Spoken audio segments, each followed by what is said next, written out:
In 2002, she received a bachelor's degree from the Evergreen State College. In 2011, she earned her doctorate in ecology, behavior, and evolution from Boston University. In 2003, she was awarded a National Institutes of Health funded postdoctoral fellowship through the Stony Brook University Institutional Research and Career Development Award. And then in 2015, she joined Arizona State University on the Polytechnic campus as an assistant professor in animal ecology. And since in Arizona, she has launched a multi-year field-based study to describe hibernation traits in desert Southwest bats to help predict potential future impacts of WNS on these populations. Everybody, please welcome Dr. Marianne Moore. Hi. All right. Like you, I am an undergraduate student. You were an undergraduate student.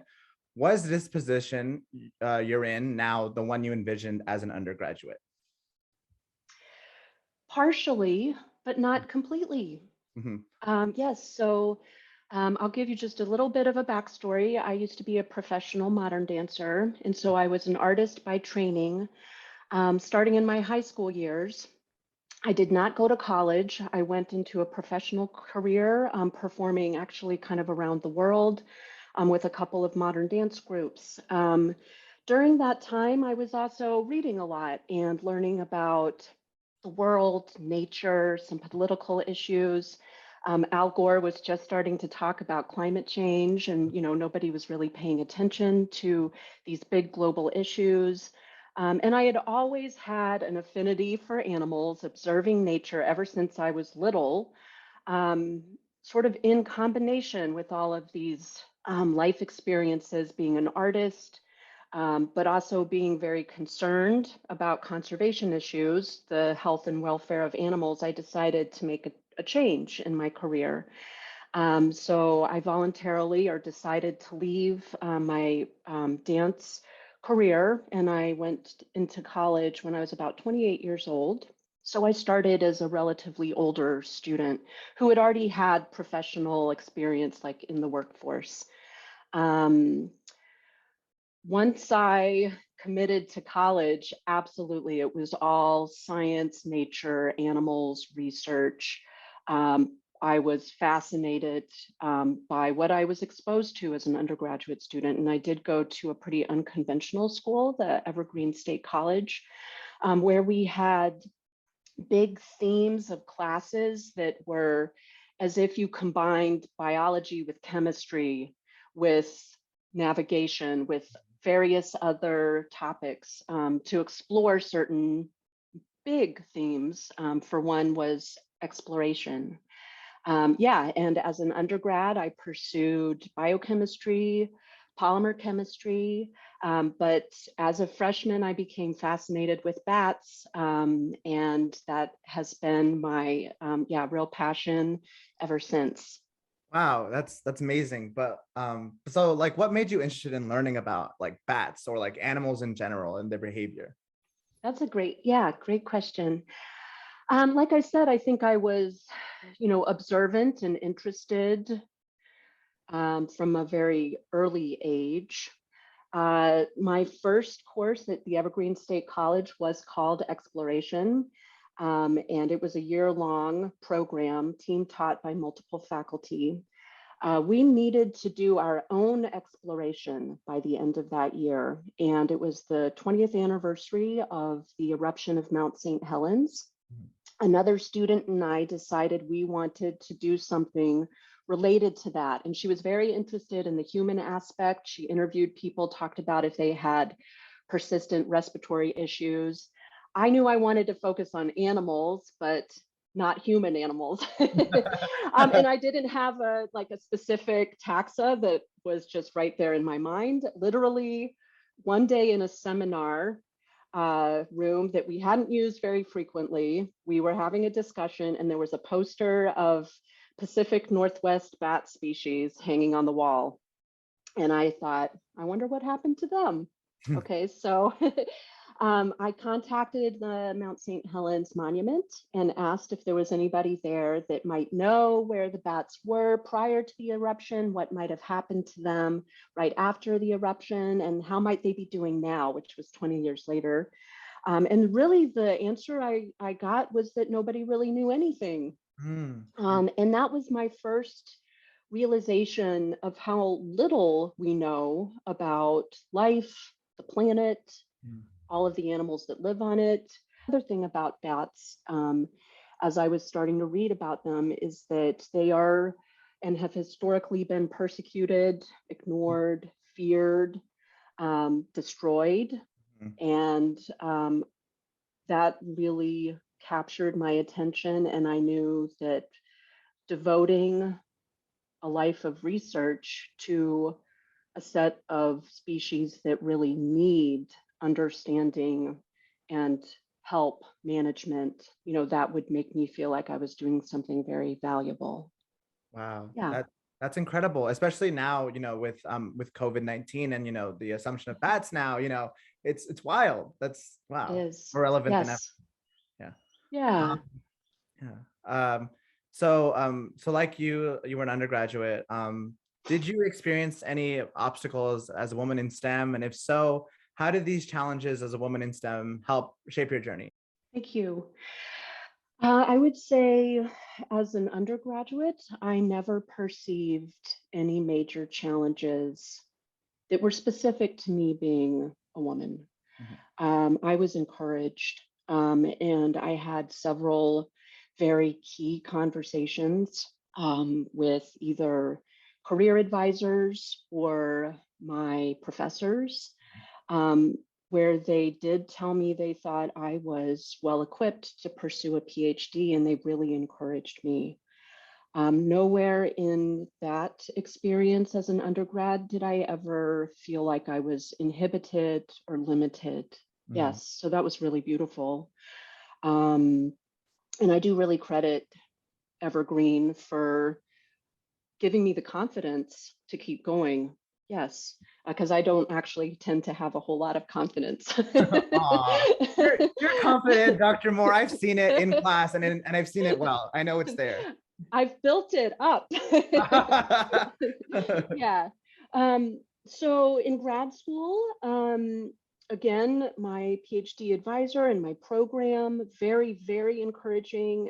It was a much more rigorous, demanding process that required, yeah, lots of yeah, sacrifice, quite frankly, lots of time and lots of energy, really solely focused into this one endeavor. Towards the end of my PhD, and I'm just to remind you, by this time I was in my mid 30s, actually my late 30s, and I was ready to start a family. Mhm. And I did receive some discriminating comments Mm, that I won't identify who they came from, but that basically circulated through my department. I mean, on a minimal level, mhm, that now was not the right time for me to have a baby. mm, And that's a real obvious challenge for women, so that are on the tenure track. We tend, to have a more limited set of years where we can bear children healthily and successfully. We can't wait very long, right? And especially as an older student, I realized that now is the time and I shouldn't wait much longer to start trying. But it did come, yeah, there was a challenge professionally due mm, to my decision. Yeah. It all ended fine. And it was really kind of talk, but it was very discouraging to mm, hear, right? That I should not be having children so that I was devoting every moment to my profession. wow. Wow. Thank you so much for sharing that. So I had you for Bio 360, animal physiology. I loved your class and I really enjoyed your Mhm. method of teaching. And I think it's something, at least to me, is rare to find in some professors. I feel like you actually have passion and actually want your students to do well in their courses. Did you always want to become a professor or like a teacher in animal physiology or a teacher in general at all? Wow. Okay. Wow. So I do kind of have to go way back in time for this one as well. When I was dancing, we would tour and we would have outreach and workshops where we went to local high schools and we taught workshops to the Huh. high school students. I hated it. Okay, so with dance, you might think, oh, you have to be like really comfortable being in front of an audience, and that is true. I never really experienced much stage fright unless I had a solo or a really challenging part that I had to execute, right?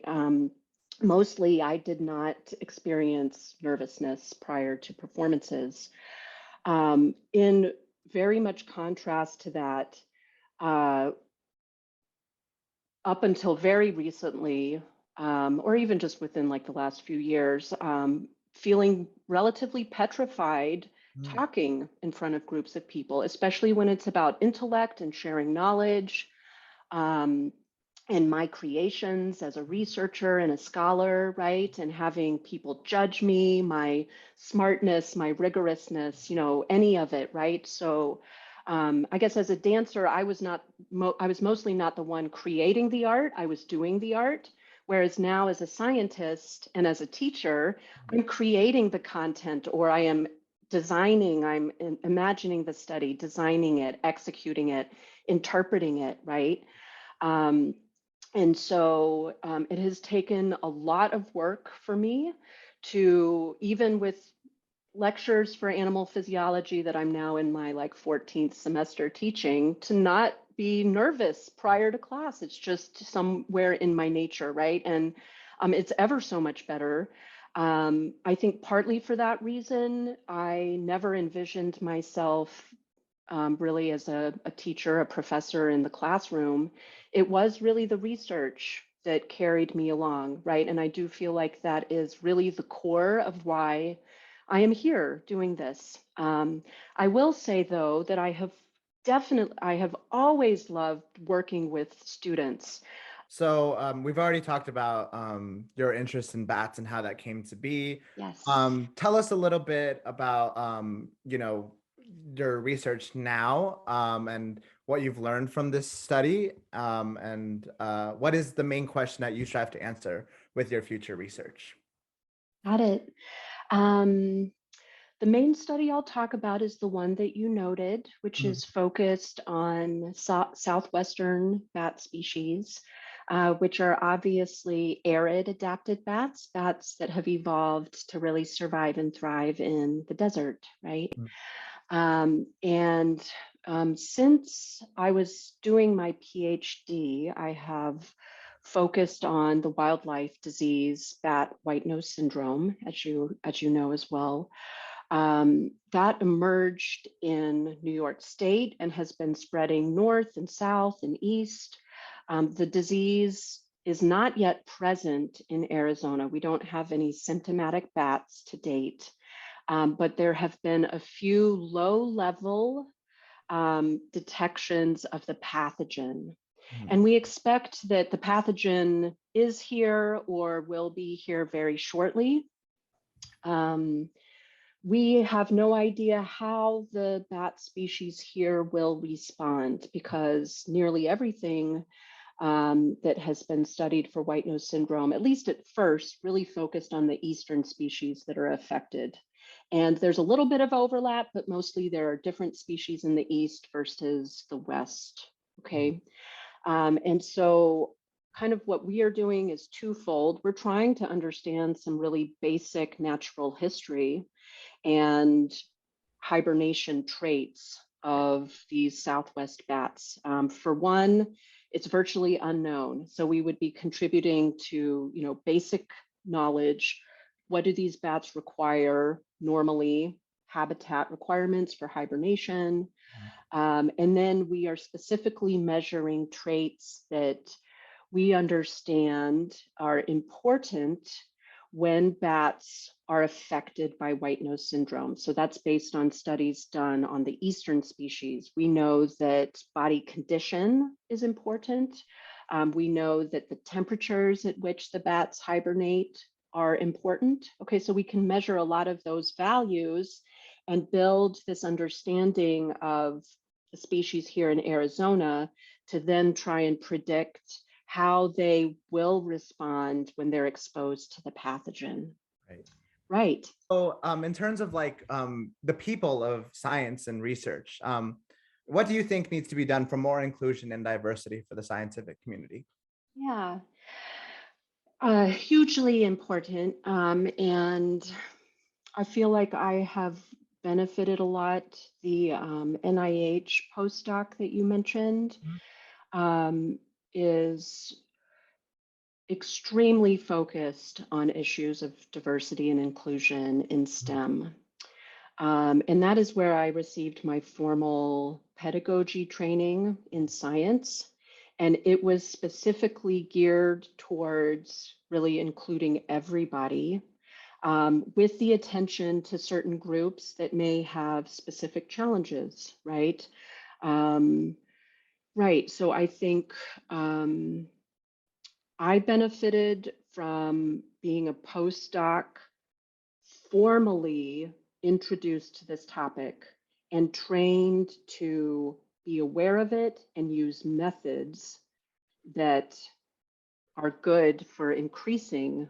inclusion and diversity, and accomplishments, performance, right? Mhm. Um, Formal programs like that are extremely strong and beneficial.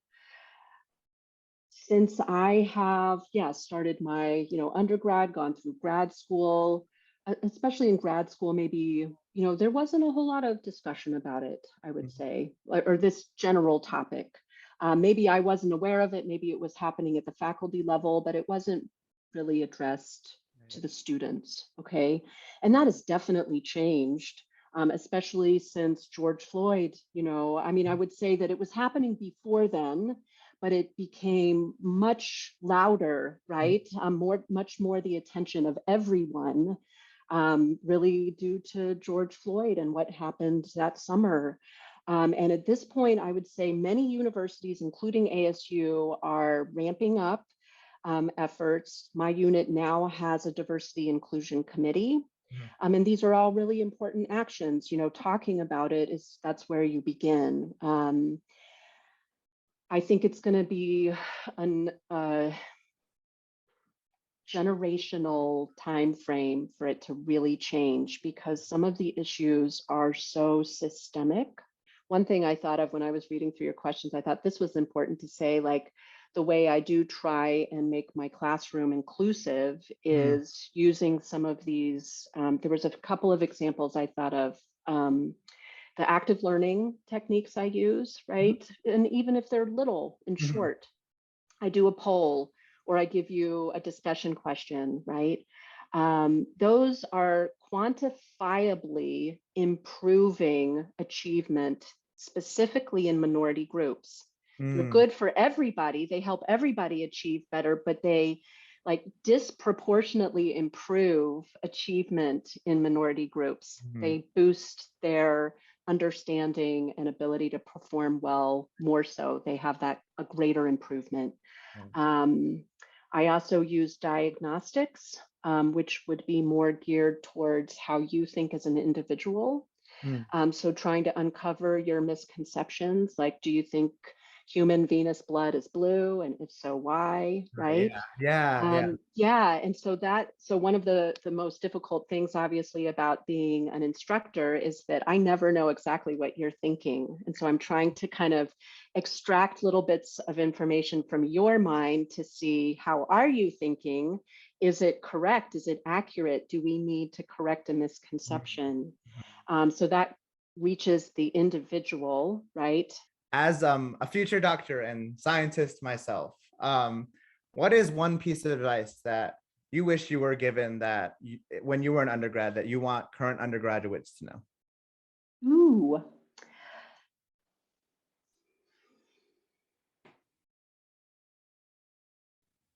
only one piece of advice? You No, could I'm go. just teasing. It's okay. I think pacing yourself Yeah. is the first thing that comes to my mind, right? And yeah, again, from personal experience, what I do requires like great sacrifice, and I really don't mind sacrificing, right? Like lots Wow. of time, Yeah. but there needs to be a balance. There needs to be a pace, right? Where you sacrifice, you dig in, you work extremely hard, and then you have some relief, right? Mhm. And honestly, from the perspective of a scientist, I want to continue being a scholar, researching for the rest of my life. Mhm. Um, this is something else that's starting to be quantified, even that we are more productive when we have breaks. I think maybe the one other one, is and I mean, goofy, but do follow your dreams. Mm. I think that even through the hardest times of my career when I thought I was failing, um, I finally came out of it by realizing, no, it's this one part that's not working. All of this other stuff that either I'm doing, right, or whatever it is going quite well. Look at how much I have actually done, right? And just remembering how much you do achieve. Mm. Don't let um, maybe your environment weigh you down, discourage you too much, right? That might be an indication that the environment is not um, super good for you personally, if that Mm. makes sense. Does that make sense? Oh yeah, Yeah. that makes sense. That's like, thank you. Because like right now I am in a transitional period myself where I'm graduating soon, and I'm gonna be studying for the MCAT soon, and it's all like terrifying stuff inside my brain that I like have this inner saboteur inside my brain, and I really appreciate hearing that. Yeah, and I know what you mean by that inner saboteur. I have done that to myself numerous Yeah. times. I've incrementally gotten better and better. Oh, here's like one little final tidbit, right? Like if you get down on yourself, like pretend that you're your best friend or your brother or sister, Yeah. right? And how would you look at your brother or sister, right? Yeah. You'd be compassionate. You'd be like, oh, you're just so busy. You need a rest. Look at how much you've done. You're doing Yeah. awesome work, right? Whereas when we look inward, we tend to pick at all of the negative stuff, the things that we haven't done, what we didn't do quite as well as we wanted to, or as quickly as we thought we should. Yes. Yeah, thank you so much. Once again, like to thank you, Dr. Moore, for being here and taking time out of your day to be here.